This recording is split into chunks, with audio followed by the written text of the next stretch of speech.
एक प्रश्न हम सभी का रहता है, ऑलमोस्ट सभी का।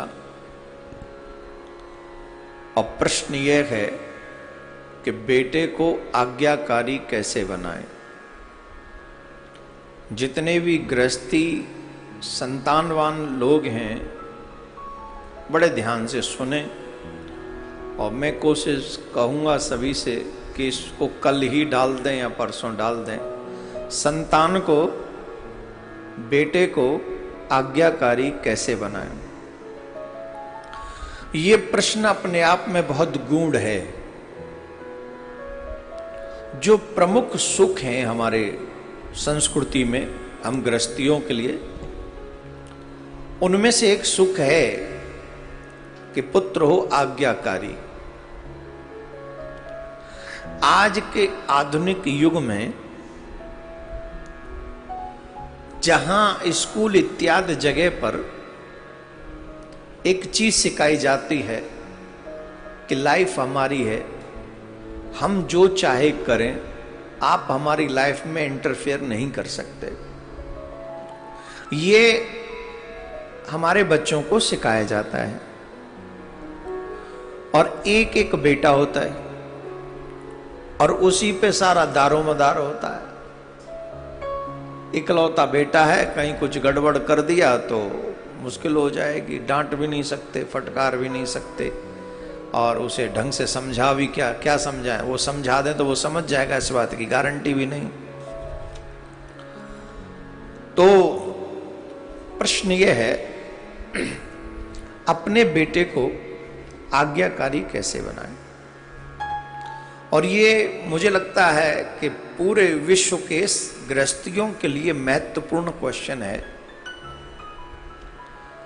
और इस क्वेश्चन का मैंने बहुत सोच रहा था कि आपको जवाब दूंगा, लेकिन अध्ययन किया, बहुत बड़ी मेहनत की, और उस मेहनत के प्रयास से जो मेरे को मिला वो मैं आपको शेयर करने की कोशिश करता हूं।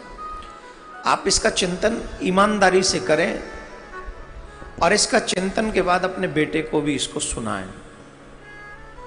पहली बात तो, आप 13, 14, 15, 16, 17, 18, 19, 20, 21 साल के बाद आप सोचे कि आपका बेटा आज्ञाकारी बनेगा, तो वो गलत है। वो संभव नहीं। आप अगर चाहते कि आपका बेटा आज्ञाकारी बने तो उसकी शुरुआत प्रारंभ से, गर्भ से ही होनी चाहिए। गर्भ धारण भी हमारे ऋषि मुनियों की एक परंपरा है कि सुंदर समय पर ही गर्भ धारण किया जाए। अशुभ समय पर गर्भ धारण किया गया तो संतान जो है वो सद प्रवृत्ति की नहीं होगी, दुष्ट प्रवृत्ति की होगी। आजकल के लोगों को तो यह अच्छा समय कौन सा है, बुरा समय कौन सा है, संतान गर्भ धारण करने का, वो भी नहीं पता है, बताया ही नहीं जाता है। और समय शुभ नहीं है और गर्भ धारण हो गया तो वो संतान कैसी होगी वो भगवान जाने।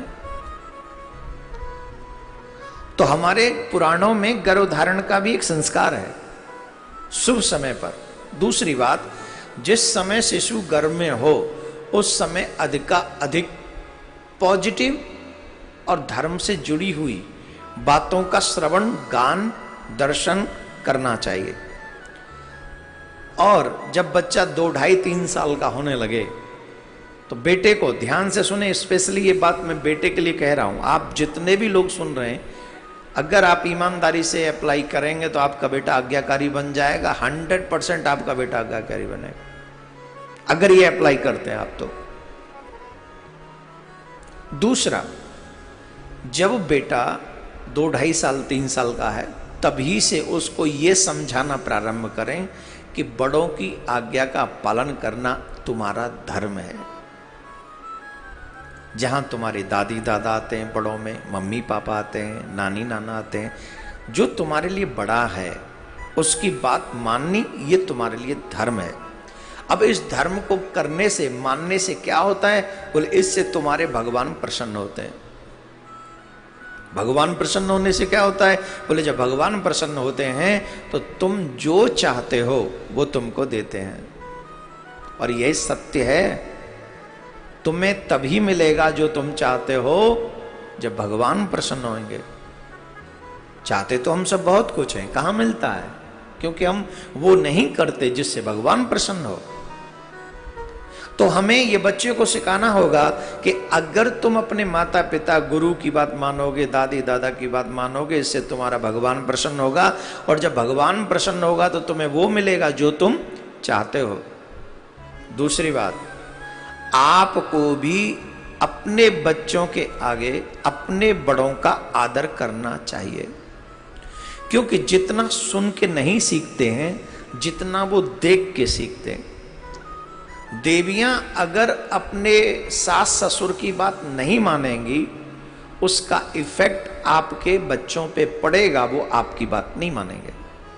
क्यों? सुनने से ज्यादा देखने से आदमी सीखता है।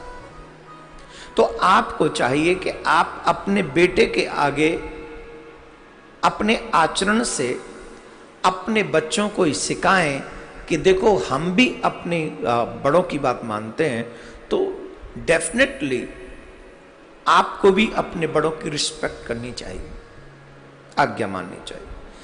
तीसरी अहम बात है कि जब बच्चा धीरे धीरे बड़ा होने लगे, 5-7 साल का बेटा होने लगे, तो फिर उसके सामने क्रोध कम करना चाहिए। आप उसे क्रोध से नहीं समझा सकते। कई लोग होते हैं जो मान जा नहीं तो धुन दूंगा हवाल आते, कई लोग आते अपने बच्चे, जिनकी कोई बाहर नहीं सुनता, वो अपने बच्चों पे गुस्सा निकालते हैं। मम्मी आहा देखो, अभी हमको किसी ने एक वीडियो दिखाया था, वो वीडियो उसमें माँ रो रही है अपने बेटे के आगे, अरे क्यों तू ऐसा करता ही क्यों, जो मुझे पीटना पड़े तू ऐसा करता ही क्यों, मुझे भी दुख होता है तुझे पीटते हुए, मुझे बड़ा दर्द होता है। और उसके बाद उस बच्चे का फोटो दे, आंख नाक माथ तमाम जगह से खून निकला हुआ उस बच्चे को, इतनी जोर से पीटा। अब तुम ये सोचो कि तुम डांट के पीट के बच्चों को सुधार सकते हो, तो ये गलत है। प्यार से ही बच्चे को समझाना चाहिए।